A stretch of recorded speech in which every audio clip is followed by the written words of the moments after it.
We're back in the 305 for episode number 11. And it's the first time we're having a brother on the podcast. We had Mr. Jordan Mandel a few episodes ago in Sunny Isles on the yacht. And now we are back in our Miami studio with Mr. Jason Mandel of the Mandel family office. Welcome, Jason. Thanks for coming on. Thank you very much. It's my pleasure. It's great to be here. Let's just get into it. Tell us what brought you down. You've been here longer than I have, about 5-7 years now. So tell us what brought you down and how you've adjusted and probably why you'll never go back. I will absolutely never go back. That's for sure. I came back down in 2019, and I came down for lifestyle purposes. I was part of that crazy rat race up in New York, and I lived in Westport, Connecticut.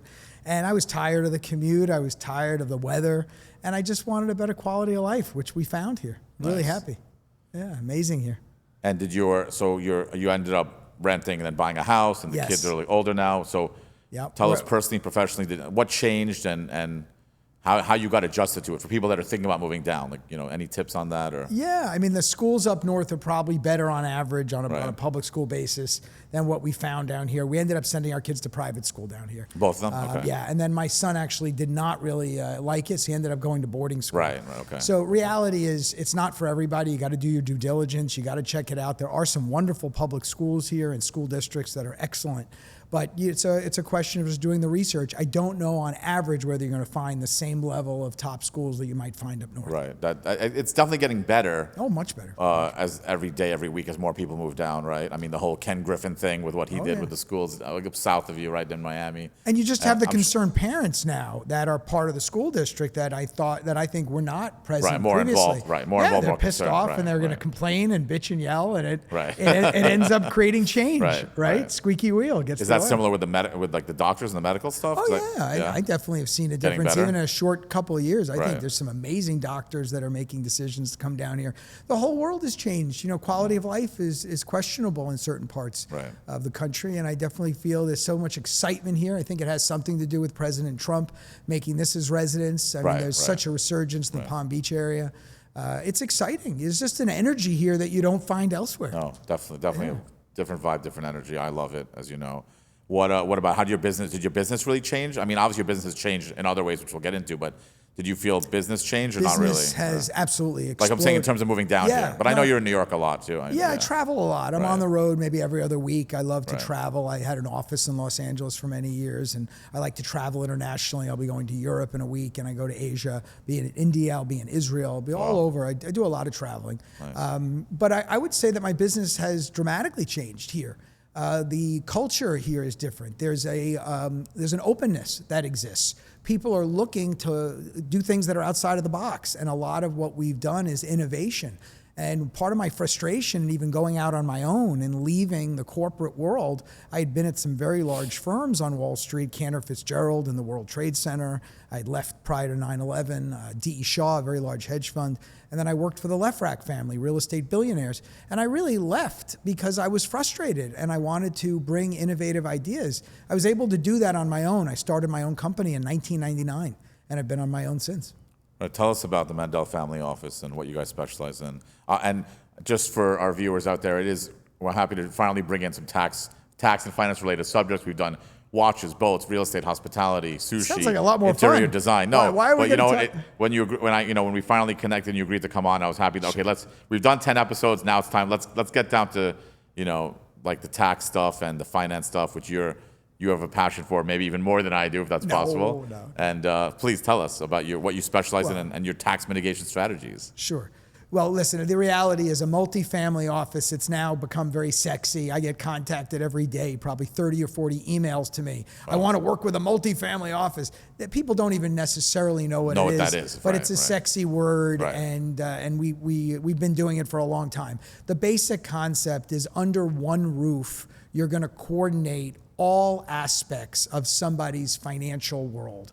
So for example, on the legal basis, even though we do have in-house lawyers, we do work with people's law firms, and we help coordinate and almost kind of overlook and oversee what's happening to make sure people are paying the right fees and the right structures are being created. So the first leg of the table is on looking at legal structures. We do a lot of it for our clients ourselves, but again, we work with outside lawyers and law firms. On the second part is we work with accountants and CPAs like yourself. Right. And we've effectively worked very well together over the years. And we work in conjunction with you, and then we do own equity in an accounting practice for clients that are looking to change their advisors. Thirdly, we look at the insurances. So a lot of times people have a very negative feeling about insurance brokers. And rightfully so. There's a lot of people that don't really have a competence or knowledge, and they're selling products that they probably shouldn't sell to people that have high commissions and don't accomplish. And not in the client's best interest. Totally. Right. And then on the last side is asset management. So we work with a lot of financial advisors. We run our own partnerships as well that do more innovative asset management. We don't do traditional stocks or bonds or commodities. We do things that are tax focused. For example, we look at asset-backed lending as a strategy. Certain assets, we can actually do sale leasebacks where we can buy assets and depreciate them. The big beautiful bill now is going to give us 100% depreciation. Love that bonus depreciation. Yes, I know you were excited about that. That's a big one. Aircraft or other things. Right. So there's a multitude of things that we do, but I guess the main idea is it's a very holistic approach to working with a client. We work well with their existing advisors, but if the existing advisor is incompetent, we're going to speak up, and we're going to recommend they work with either another affiliated advisor or possibly someone in-house on our team. Nice. So, and just on a high level, like the more recent tax mitigation strategies, especially with the bill being passed now. Just tell us, what your favorites are these days with the current environment we're in. Absolutely. So the first thing I always say to people is, let's not do anything that's too innovative. Let's look at things that are black and white in the tax code. So the first idea would relate back to insurance. People don't realize that most people, when they own their investment portfolio, they own it in their own name, or they own it in an LLC, or they own it in a trust. All three of those entities would be taxable. Right. We just bring up the simple reality that if you shielded and put your portfolio, folded it inside of a life insurance policy, life insurance grows tax-free. Right. Life insurance is protected from creditors. You have the ability to borrow from it. You can make worldwide investments, and then you could pass it to your heirs completely tax-free. Right. So you eliminate capital gains taxes. So for us, it's like a supercharged Roth IRA. And the ability to borrow from it tax-free during your life is very compelling. I would say 99.9% of the people have no idea that they can wrap too. up. Yep. It's crazy. So that's one idea, and I've been doing that since 1999. And that's what we call PPLI, private placement life insurance, is the product that you specialize in, right? Okay. And you asked a little bit about how things have changed for our practice. Right. Well, big firms on Wall Street kept telling clients, don't listen to Jason because the IRS is going to take this away. Right. And I always thought that was crazy. How are you going to take away insurance? You have millions of people employed by insurance companies. You have a historic relationship in the United States. It goes back to 1911, Grisby versus Russell. Life insurance is property. So I always thought it would stay, but last year there were some Senate Finance Committee hearings. Senator Ron Wyden commissioned them on PPLI. And as a result of those hearings, I think everything was very clear to the world that this is going to stay. I don't think the Senate can do anything if they don't like it because wealthy people are wrapping wealth inside of life insurance and they think somehow a person with $1,000 can't do it and it's unfair. Right. I would argue just read the Senate Finance Committee report. It's very innocuous, and it basically says if everyone can't do it, it's not nice. Well, most people can now do it with the rise in real estate valuations. So we think it's a great strategy, overlooked. Unfortunately, most CPAs, know about it well. Most people don't. Lawyers don't know about it, and financial advisors who would benefit because theoretically the gross return they create is now net to the client. So they should be focused on this, in my view. So that's my number one thing I ask people, whether they've had exposure to PPLI. Secondly, I'm a big fan of spendthrift trusts, a very common trust and estate strategy where you can take a tax deduction now on monies that you put into the trust. Most trusts are focused on helping your children and making sure they get the money tax-free. But in reality, people want to compound their wealth, and if you give up half your money in taxes, you're not going to compound as fast. And you're taking away from your children too. Yeah, I mean, theoretically, even if you put it into a trust, they're not going to have the same number. They're going to have a bigger number, and we could mitigate that tax bill because, of course, markets are efficient. You can't get a tax deduction when you put the money in. When you take it out, a spendthrift is taxed. So what we do is we create through bank financing a gigantic amount of life insurance, which will go to pay the taxes when that spendthrift trust proceeds are delivered to the children. And again, we're going to use bank financing like you use a mortgage on a house. So we see that as another great tax strategy, because if it's structured as an investment company, you can actually deduct the interest. So it's another tax deduction. And those are probably some of the top three. The last one I'll mention is something The bonus depreciation, I was going to say. Oh, that's a fantastic one, 100%. So we have lots of partnerships that we work with outside firms. Some we manage ourselves. Right. We buy assets. It could be commercial real estate. Might do a sale leaseback. It could be equipment. Last year we bought thousands of computers and then leased it back, and we got to take a deduction on the value of the computers, plus get a lease payment.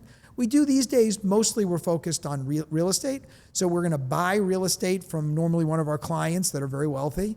We'll do a sale leaseback. We'll buy it at a discount to its appraised value because we want them to have a motivation to buy it back. Right. That's the key idea. And we get to depreciate the real estate. We use cost segregation to accelerate the depreciation versus the traditional 27 and a half years. So we definitely are thinking, outside of the box, I guess, but everything is in the tax code. We're not willing to do a tax shelter, which I know I see a lot, and it scares me. Yeah, those are usually recipes for disaster, right? I think so. Or some kind of issue coming up. Right. Or if you don't need to take that risk, why take it? If there's things that are black and white in the tax code, I mean, we've talked about this for decades, you and I. There's no reason to take risk. There's so many great things in the code if you just bother to read the code. Yeah, and one thing I think that's blowing up, sorry to cut you off, is the conservation easements, right? Disaster. People were like loving that the last few years, and all of a sudden, these couple of advisors I know that were recommending it are like, no, we're not recommending it anymore. Well, to be fair, totally walked away from that it. wasn't really in the code. That was an interpretation of code. Again, it goes back to what is interpretation and what is black and white in the code. You really have to think about and the qualified opportunity zones. That all the terminology got mixed up, right? And people Yeah. I mean, I just want people to focus. If you need a very thick legal opinion because your advisor says there's probably a reason they're interpreting the code. If something like life insurance, which doesn't need a legal opinion, which is really what we focus on, is using it, not the traditional way, and we're not the traditional broker by any means. Our revenue is not focused on that side of it. We're much more focused on the asset management or on the structuring and the compliance inside of PPLI as a revenue driver for our firm. It's that holistic view of a family office. If we were an insurance broker, we'd be selling products that maximize our income. If we were lawyers, we'd sell a complex trust. If we were theoretically not like you, because I know you do it right, but if you're an accountant, I've seen people create crazy structures, make no sense. You take it very simply and want to help the person, but not every advisor is like you. I really have to give my hats off to you because you're very straightforward about it. You're not trying to add complexity. Yeah. Right. No, of course not. Keep it simple, right? Yeah.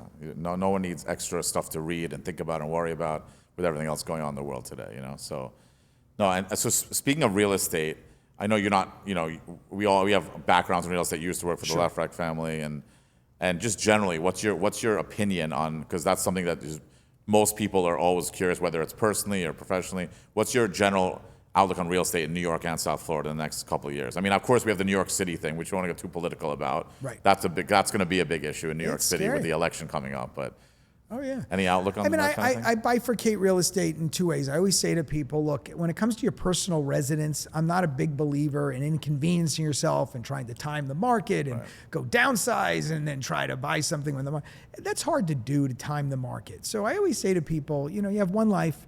You want to enjoy it. Find a place you're comfortable living. Find a school district to send your kids to the best schools. And don't just focus on the numbers, the appreciation, the taxes. Focus on that kind of stuff. I tell people all the time, it's not just a tax decision. It's not just a financial decision. It's where you see yourself 3, 5, 7 years out, right? Right. You got to be happy, right? If you're 3 hours away from your friends, it's probably not a great idea. Longevity, and I study longevity as part of my work. A lot of longevity is tied to having strong friendships, having family, having connections. So if you're going to inconvenience yourself because you're moving to some crazy place to get a good deal on a house, I'm not sure that's the right thing to do. And especially now in this world where a lot of jobs and professions, whether it's self-employed W-2, can be done from anywhere. Right? So that's really changed a lot of aspects of real estate, right? For sure. Commercial and residential. Oh yeah, people are rethinking where they need to be. Are the values there in a New York City suburb? And does it make sense? So I think there are a lot of questions there. And then the second part of real estate is on your investment portfolio and diversification. So I really am worried about where we are still in the cycle. I do think that obviously you're going to have a glut of potential condos coming in places like Miami. You got to look at Oversupply. You got to look at the situation just in a place like New York. If people are moving to Florida, what does that mean? The long-term valuations. How about commercial properties? If the population is exiting, there could be obviously a change in values there. That being said, we like to look at opportunities that come as a result of this talk and of these moves. So that area that we're very excited about is the sale-leaseback area, because it does hedge the risk of losing money in commercial. So one of the things that we like is when you look at the tax benefits by investing in a sale-leaseback deal, normally we're looking at a coupon that could be around 10%. So it's very strong, robust returns, but the reason those returns can be generated by these investment managers is oftentimes they're holding back some of the proceeds from the sale leaseback. They're actually not giving the full sale value to the seller. And what the seller is doing is they're leasing the building back to continue to occupy it, or in the case of, let's say, a hotel owner, they want to manage the hotel, even if they don't legally own the land, they still want to run their hotel. So for example, we're looking at a deal right now, which is a hotel that needs to be completely gut renovated. Right, I think you've told me about this. Yeah, this is one of the deals that we chatted about the other day. So let's say this hotel appraised at $21 million. We want to buy the hotel at $16 million, a significant discount to the appraisal. Why? We want the seller to be motivated to buy it back in 3 years. We don't want to hold on to this hotel. It's not our business. You're not looking to get into that business. That's you're right. sticking with what you're good at, right? That's right. Now on the $16 million, we're actually talking about a lease payment to keep control of the hotel of approximately $4 million. So what we would do— $4 million per year? No, total of $4 million. So what we'd be looking at is not releasing the whole $16 million to the seller. We want the certitude of knowing that our investors are going to have a return on their money. So therefore, what we're doing here is holding back the $4 million. That's in effect the lease payment that they're going to pay. And what we know now is that we're also mandating, because the reason they came to us is they need to gut renovate the hotel. Of the remaining $12 million that they'll be dispersed, we mandate 5 stay in a special escrow account for the purposes of renovating the hotel. Why are we doing that? Again, we got a new appraisal of a fully renovated hotel at $31 million. What would be the chance that they don't buy it back at the price plus 10%, which is our model? So call a $16 million deal, $17.6 million. If it really does appraise at 31, it's a hard belief. It's low likelihood. Who wouldn't buy that back? I would think. So our investors are going to get not just the coupon from the lease payment, but our investors are actually going to get depreciation. Now, using cost segregation, we can actually depreciate 60% in the very first year. Now, normally real estate is 30, commercials, what, 30? 27 and a half years normally. Residential, right. But a hotel would maybe even be 39 potentially? Could be. It could be. Again, so what we're looking at is using cost segregation. We're working with managers that have tremendous skill in being able to accelerate that. In year 2, we normally see 15% depreciate, and then in year 3, 5. So you're getting 80% in the first 3 years. Those with the new build, or that could even be more with the new build? It could be even more with the new build. But again, historically, some of the partnership. Just being conservative, those numbers. We just know that you're going to get a big tax benefit. Now, what's interesting is if this is treated as active management, and there's a lot of criteria to be able to mandate that you end up, but if you're able to successfully be deemed an active manager, then you're actually going to see an offset that could go against W-2 or 1099. Whatever earned income you have, self-employed W-2, whatever it is. It's unbelievable. You know, you could take a partner at a law firm making $1 million a year. You could bring their tax bill to zero. Nobody else is really talking about that. I think that's really it's innovative. Great stuff. Yeah, that's why we have all these meetings and you know, hopefully deals closing soon, right? Because there's a lot of stuff out there that people aren't taking advantage of. No, it's unbelievable. To me, it's a lot of fun what we do. Somebody, my wife always says, you act so happy. I don't feel like it's work. We're really helping people, and that's an amazing feeling. And a lot of our clients, and making a living at it at the same time. But I got to tell you, a lot of our clients end up using this tax savings, and they use it for philanthropic purposes. It makes me feel great when people feel free to have enough money to live well, but also have enough money to support the charities they care about. Oh, that's great. So let's transition a little bit. Let's talk about your favorite places to eat, drink, hang out. Let's start with Awesome. New York, I guess. We've talked about Florida. New York City, tri-state area. It doesn't have to be the actual Yeah. Manhattan, but favorite hotels to stay at, places to have a drink, grab a bite at.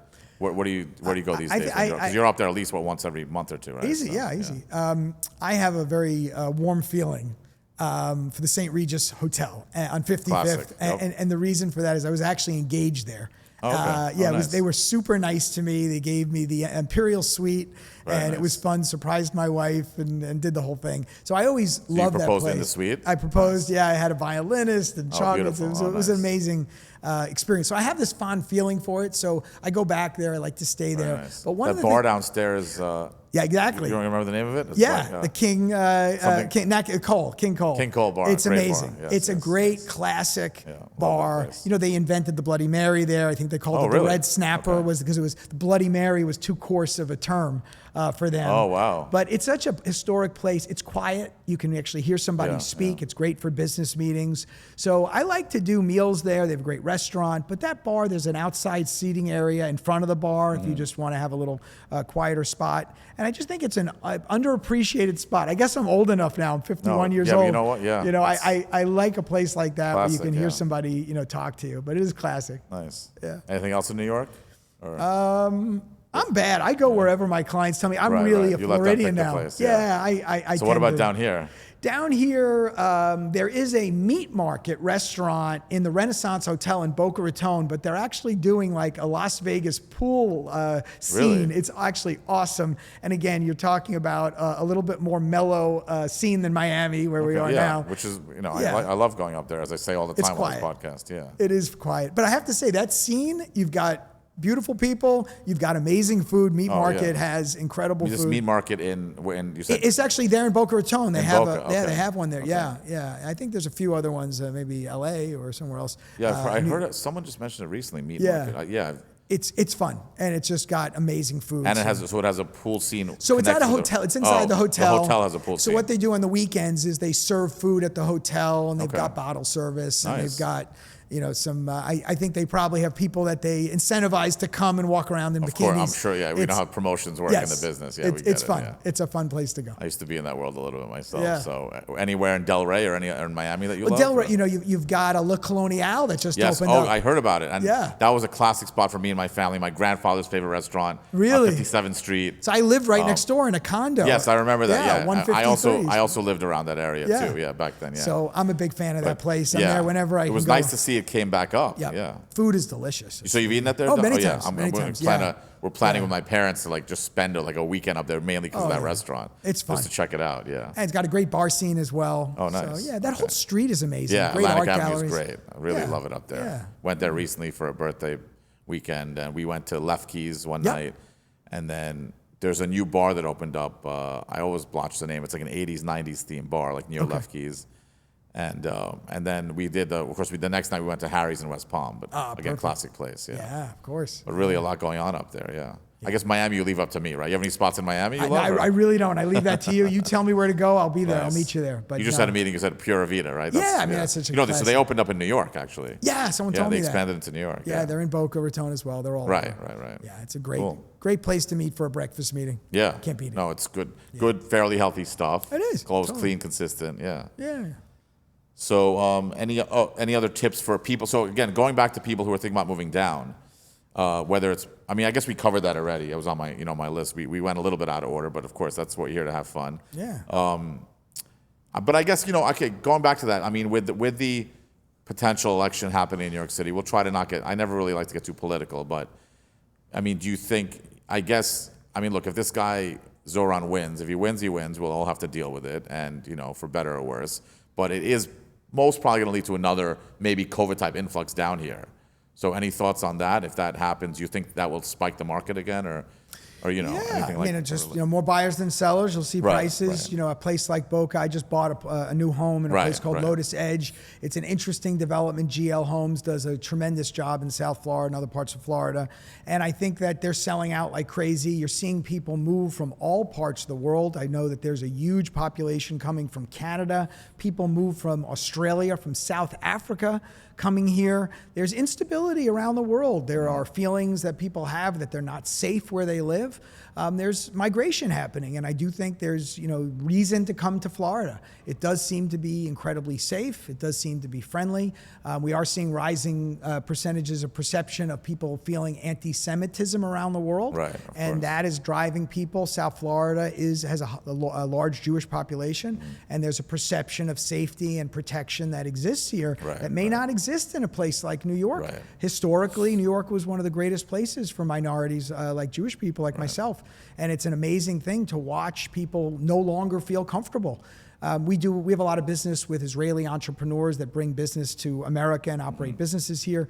And it's amazing just to see the influx in Israel. I've been hearing conversations where people are literally, the chief rabbi of France was told the Jewish people there to leave. It's not safe due to rising anti-Semitism. So I do think you're going to see people from places like France. You're seeing it already in the community that I bought into, people from Canada, people South America. They're moving. They just want to be in a safe place to protect their families. And South Florida offers us that kind of protection.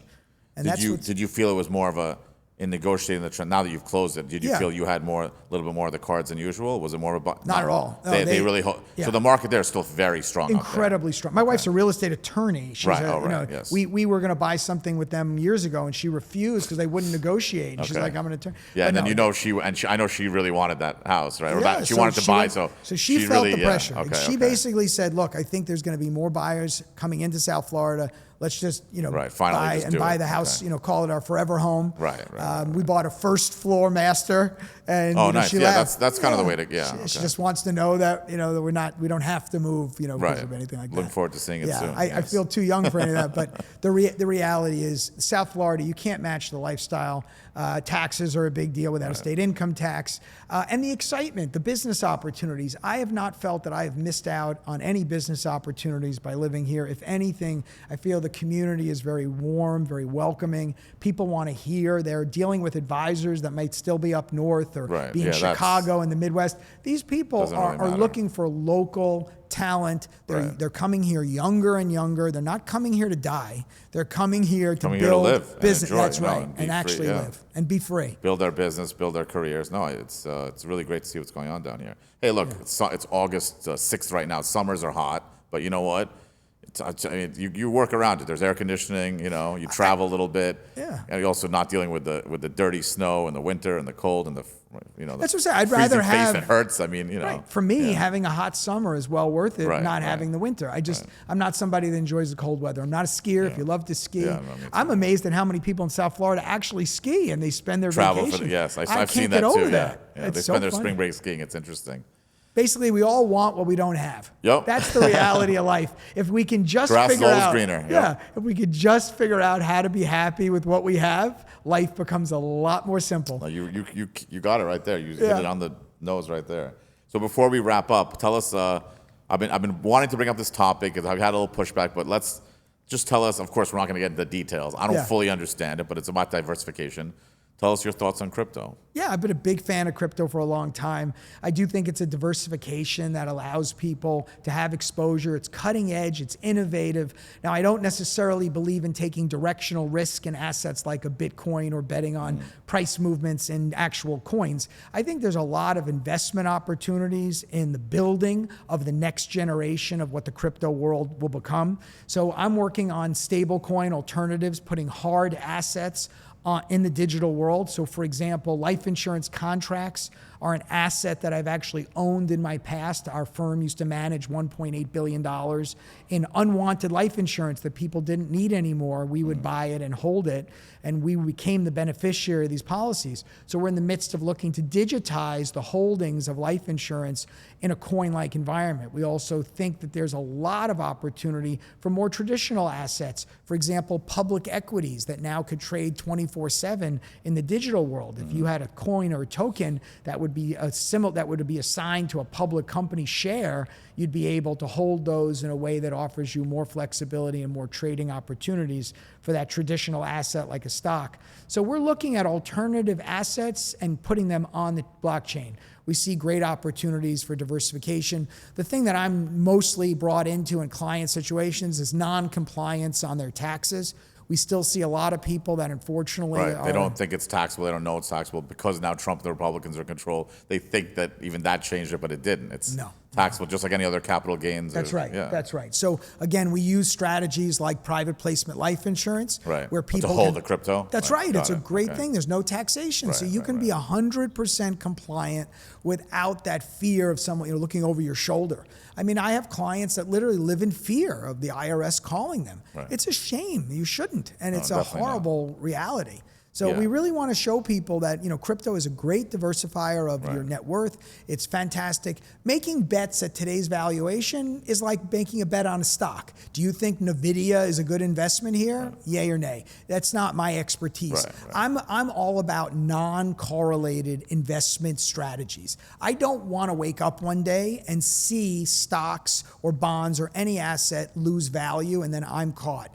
Even when we do have exposure to things like equities, we actually believe in what's called hedged equities. We hold equities inside of insurance where the insurance company guarantees us our principal. So like taking away the downside. Yeah, we believe in that. It's a form of indexed universal life. People think of it just for the death benefit, but it's a great vehicle to hold your stock exposure. Fixed income exposure, if you don't want volatility tied to interest rate movements, when interest rates go up, values go down.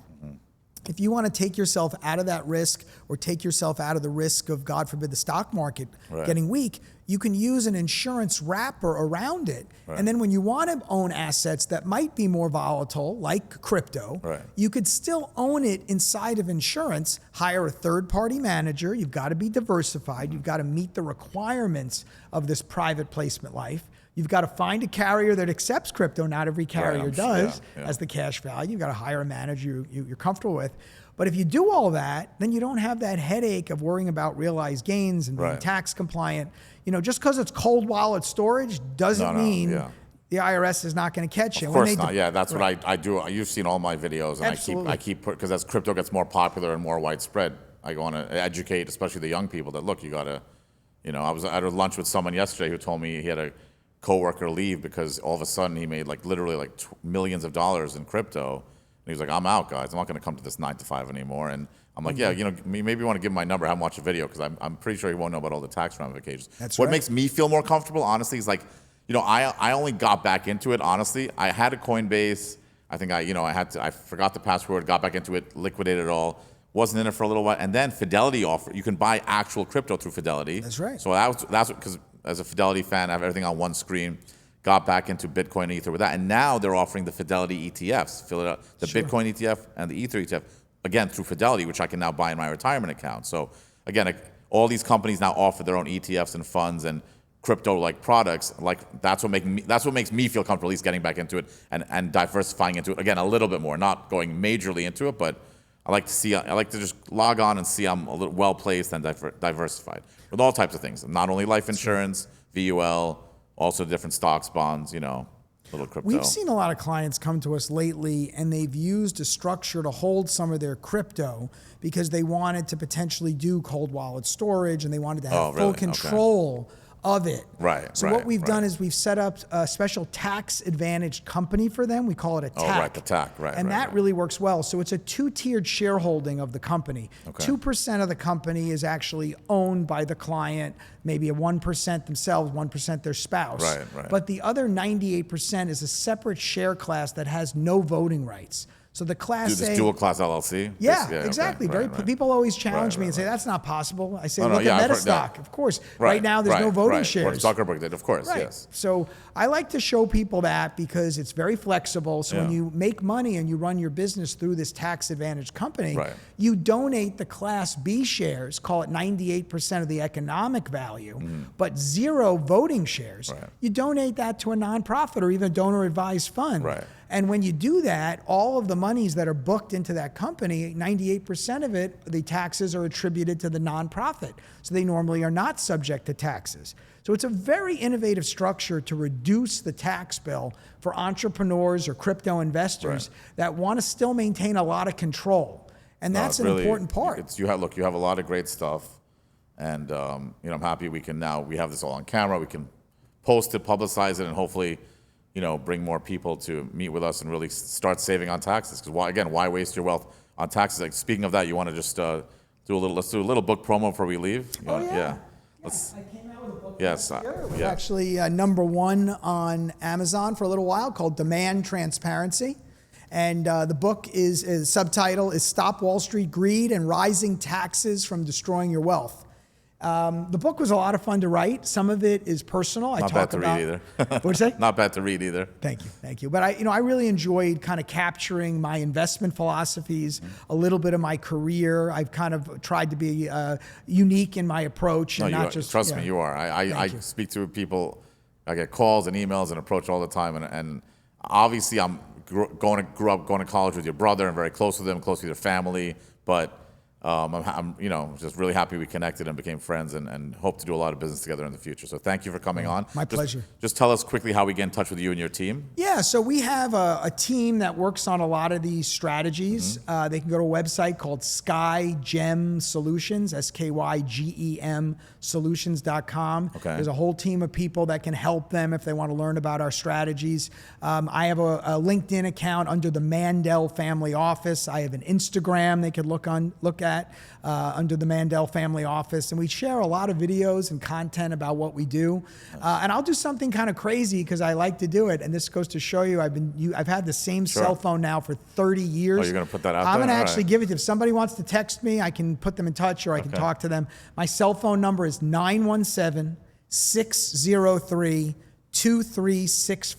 917-603-2365. I'm not hiding from anybody You're the after 30 years. first one to do that, so thank you. Let's see what happens. Send me a You never text. know. Obviously, I'm not going to likely pick up. I get a lot of calls. But send me a text. Happy to put them in touch with someone on the team, or even call them back myself if they need to speak to me directly. Okay, great. And my email is Jason, Jason, at the Mandel Family Office, THEMANDEL FamilyOffice.com. And we'll post it all in the comments below. But thank you very much, Jason. My pleasure. Thanks for inviting me. A lot of fun. My pleasure.